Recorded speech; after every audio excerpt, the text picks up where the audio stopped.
Hi everybody, welcome to Shivers. This week we are talking all about extreme books. These are comic books, novels, novellas, everything in between. I want to preface this by saying these are extreme books, so these are going to be relatively extreme topics. Please have your own discretion at watching this video and listening to it. But to get started with our list, we are going to be talking about No One Rides for Free by Judith Sonnet. This and only one other on the list are two books that genuinely made my stomach turn. I like to think I have a pretty high standard and tolerance for a lot of this type of stuff, but really No One Rides for Free is wild. It is very short. It is considered an extreme novella. It's only 130 some pages. Came out in about 2023, 2022, and it's only about a 2-hour long Audible book. So it focuses on this mother and her two kids who stop at a gas station and some random guy gets in their car, basically carjacks them and has a gun, but he doesn't really want to hurt them seemingly. So he just wants this horny experience. We have the reflection from the mother in the beginning that she is this sexual deviant. She has orgies. She's very much been repressed in her life from a sexual perspective. So really the entire point of the book is just to show two sides of the same coin. Somebody who is relatively polished and normal, and somebody like this carjacker who is just nasty and awful, who is taking advantage of these people, but has the same urges that the mother does. So I do appreciate the point. That being said, that's my only compliment of this entire book. It is something that is really created to turn stomachs. It has rape, it has incest, it has blood and gore. It is, I appreciate the creativity of the gory perspective. I do not appreciate the extremeness for the extreme. So regardless, I wouldn't necessarily recommend this book, but all to say that it is a short tolerance builder. So if you have 2 hours that you want to listen, if you have a couple hours to actually read it and just kind of see what your tolerance is, I would recommend it for that purpose. The other one that I would say stands out at the very top of this list, not for the sake of story, for the extremeness of it, is Cows by Matthew Stokoe. This is the craziest story. I don't know how somebody comes up with this story. However, Cows is really focused on this one person who gets a job at a slaughterhouse, and as he's growing through the career rankings of this slaughterhouse, comes to find that the people who run the slaughterhouse and who run multiple slaughterhouses around the area, they have this secret club where they will take cows, drill holes into them, and screw the cows. So he finds that out as he's growing in his career. It's almost this weird hazing ritual. So he participates and finds that he is absolutely obsessed. So he goes through this experience, adventure, to figure out what else that he does like. He meets this girl who has a penchant for the macabre, who also is kind of as messed up as the people who he's surrounding himself with. And his mother is just this absolutely awful human being. His girlfriend is trying to get him to kill his mother, and he basically still has a little bit of morality mixed in with him and has this idea that he doesn't want to kill real people. He's okay with killing cows, but he doesn't really want to kill people. So as he continues in his career, things get progressively more interesting. His mother also, that he lives with his mother, is becoming worse and worse, and she ends up feeding him this rotten, spoiled, awful food, and it makes him sick. It gets him off of work for a little bit. So then he takes his girlfriend's advice and he says, yes, I think I need to kill my mother. So he kills his mother, and also ends up eating actual shit with her. So there's that element as well. he gets his girlfriend pregnant, and as we know, she's not necessarily of the best mindset. So she doesn't believe that there's a baby growing inside of her, so she cuts it out of her. So we have that element. Um, as all of these things are progressing, obviously this trauma is impacting our main character. So he starts talking to the cows. And the cows are talking back to him. He actually sleeps with one of the cows. And then he realizes that he wants to be a part of this cow family. So he joins the cows and kills his boss. And that's how the book ends. So from the comparison of No One Writes for Free to Cows, Cows has a much longer story, has an actual storyline.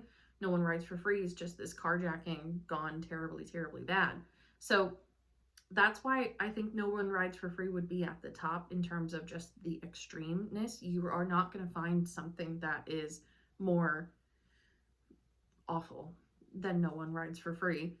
Whereas Cows is almost a creative take on your tolerance level. So regardless, I'm still not saying I would recommend any of these books. However, wanted to put that out there. Next up on our list is Haunted by Chuck Palahniuk, I believe is how you say his last name. I absolutely love this book. I recommend Haunted to everybody.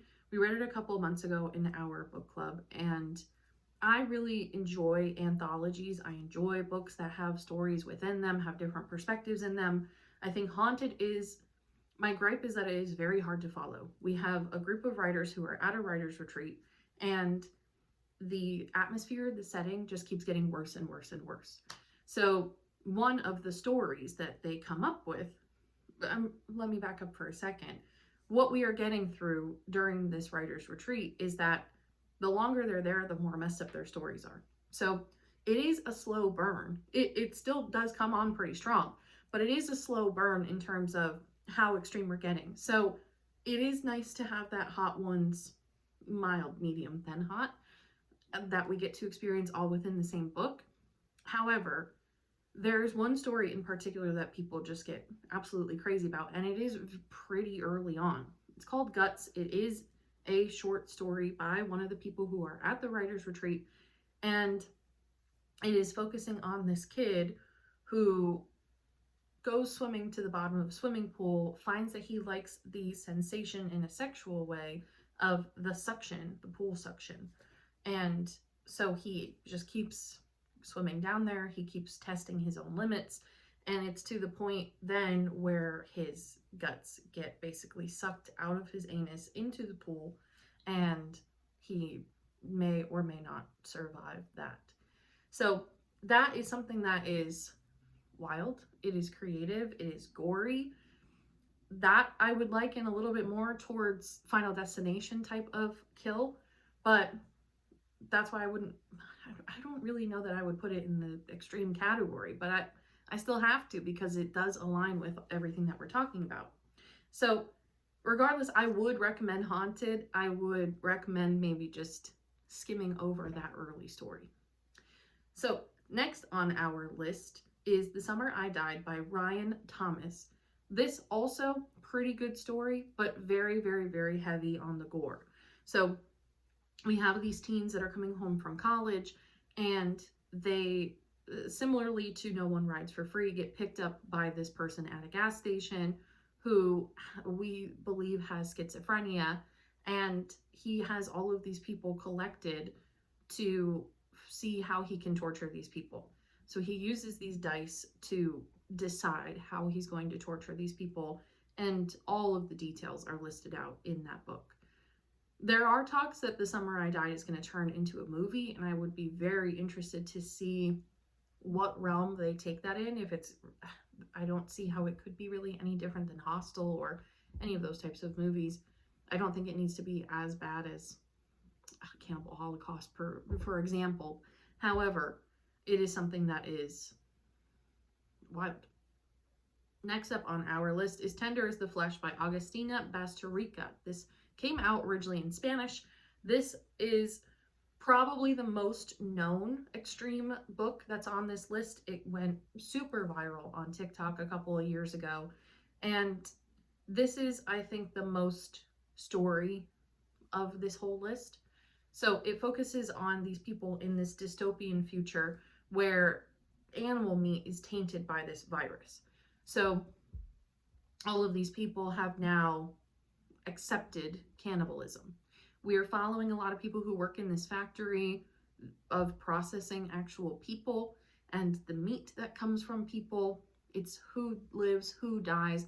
This is much more of a question of morality and what do you believe in and how can your morals change. So it is a little bit deeper than just the extremeness of it, but it is, I mean, it's a book about cannibalism, so of course it's going to make this list. I want to put it out there that I wasn't a big fan of this book. I had a very high expectations, but just putting my 2 cents in there. Next up, we have Nail Biter. I do really like this. It's a comic, it's short.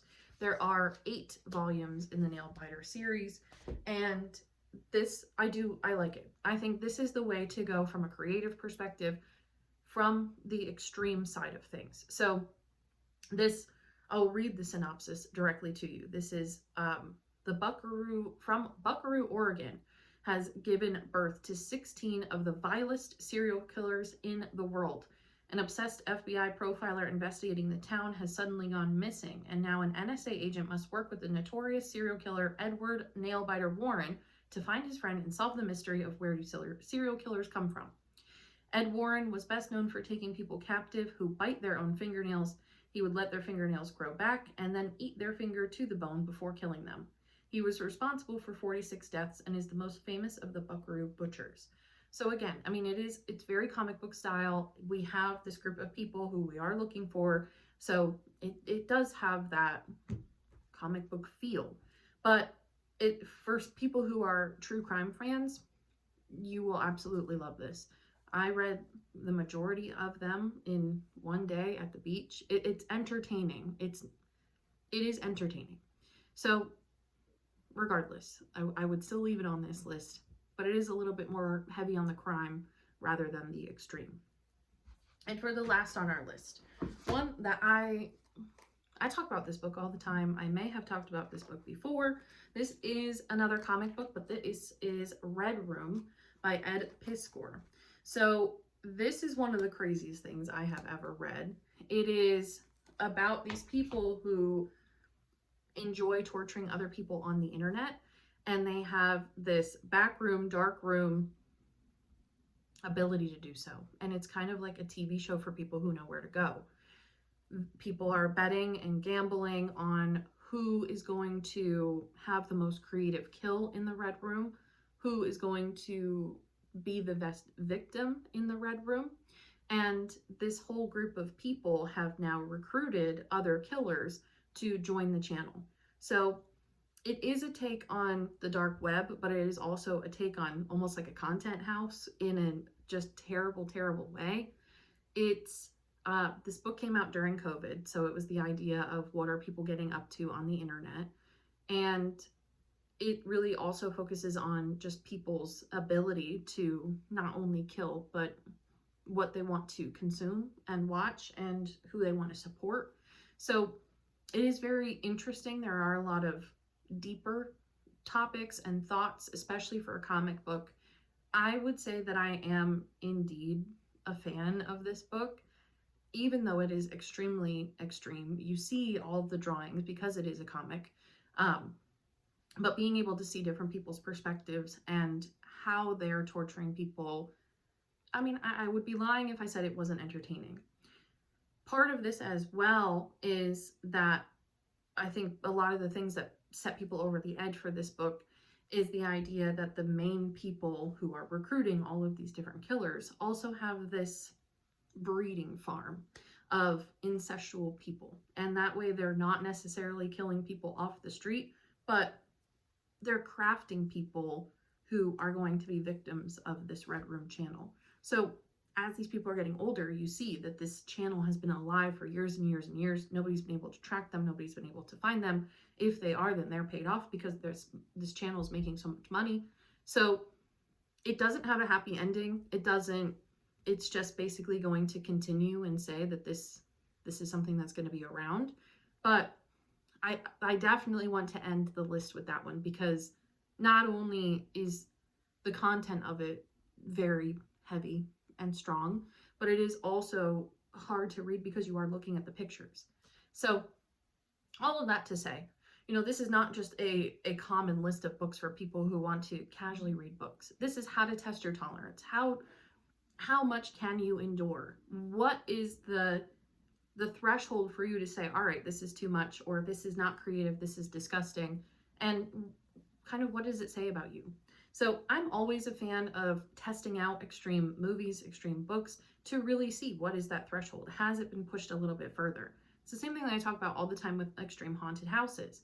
But all of this to say, these are really what I believe would be the top of the top. So again, please don't comment below and tell me that you hate these books and that they're distasteful and all of these things. I'm giving you that warning. But I am also telling you, if you are interested in kind of seeing where your mindset lies, what are some of the things that you are interested in? What does maybe this say about you? I would give it a try. I'm always of the opinion to try. So that is it for our list. That is it for my rant.